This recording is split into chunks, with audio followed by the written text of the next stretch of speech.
Have a good day everyone. Musta? Kape tayo. Another day to pasingot. So, nagkape muna tayo. Kumain na rin ako. So, ampingan tanan. Nunya na po. Papunta tayo sa client natin of the day. It's getting worse. The fog here. Look at that. Oh. Morning everyone. Let's start na. Tapos na ang ating pasingot ngayon guys. So, malamig pa rin. Grabe pagigil pa rin Yeah. So, mag-abang naman tayo ng bus. Ayan. Pagi yung palibot. Natapos na tayo sa ating pasingot of the day.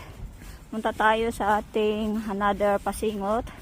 Pero nakita ko sa apps ngayon sa company namin na may last minute cancellation na client bukas. Pero okay lang yun kasi bayad yun Pag ganito last minute cancellation, bayad na yun sa akin. So, yun muna. Thank you.